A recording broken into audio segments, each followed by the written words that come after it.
জনবল আর অবকাঠামো সংকটে বিঘ্নিত হচ্ছে সাতক্ষীরা জেলা জজ আদালতের কার্যক্রম।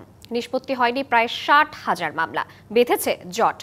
মামলার দীর্ঘসূত্রতায় ভোগান্তি বাড়ছে বিচার প্রার্থীদের। সংকট নিরসনে দ্রুত ব্যবস্থা নেয়ার দাবি। বছরের পর বছর ধরে আদালতের বারান্দায় ঘোরাঘুরি, ভোগান্তি আর বিচারের দীর্ঘসূত্রতার যেন নতুন উদাহরণ সাতক্ষীরা জেলা জজ আদালত। জেলার আদালতগুলোতে বিচারাধীন মামলার সংখ্যা 57,106টি, অথচ বিচারক ও সহায়ক কর্মচারী সংকটে ব্যাহত হচ্ছে দাপ্তরিক কার্যক্রম। নতুন বিচারক নিয়োগ পেলেও অবকাঠামো সংকটে শুরু করা যাচ্ছে না বিচার প্রক্রিয়া। এতে অর্থ ও সময়ের অপচয় হচ্ছে অভিযোগ বিচার প্রার্থীদের। বিচারক সংখ্যা বাড়াইছেন, অথচ তাদের বসার বিল্ডিং এর সমস্যা।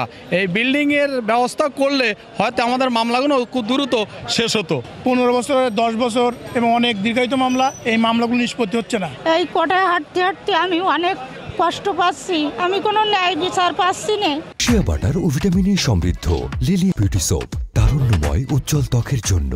রিমার্ক। সাতক্ষীরার তিনতলা আদালত ভবনে কার্যক্রম চলছে 17টি আদালতে, নতুন করে সৃষ্টি হয়েছে 16টি। অবকাঠামো সংকটে সঠিকভাবে কার্যক্রম পরিচালনা করতে পারছেন না বিচারকরা।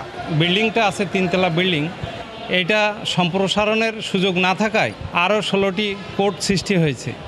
এই যে বিচারকদের বসার স্থান সংকুলন হচ্ছে না। আমরা যদি অবকাঠামো উন্নয়ন না করতে পারি, জনবল যদি নিয়োগ দিতে না পারি, তাহলে এগুলো শুধু স্বপ্নের ঘরেই বাস্তবায়ন করা সম্ভব। এই অবস্থায় মামলা জট কমানোর ব্যবস্থা নেওয়ার কথা জানালেন প্রশাসনিক কর্মকর্তা। প্রায় 60,000-এর মতো মামলা পেন্ডিং আছে, বিচারক আরও প্রয়োজন, জায়গারও সমস্যা আছে, নতুন বিল্ডিং করা প্রয়োজন।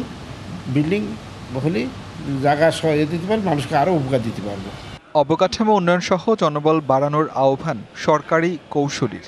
দ্রুততার সহিত মামলা নিষ্পত্তি এবং সাতক্ষীরার মানুষকে ন্যায় বিচার দেওয়ার জন্য যে আন্তরিক আছে, সেই আন্তরিকতাটাও ব্যাহত হবে এই আদালত এবং অবকাঠামো এবং জনবলের অভাবে। মামলা জট কমানোর পাশাপাশি অবকাঠামো সংকট নিরসনে ব্যবস্থা নেওয়ার দাবি সেবা প্রার্থীদের।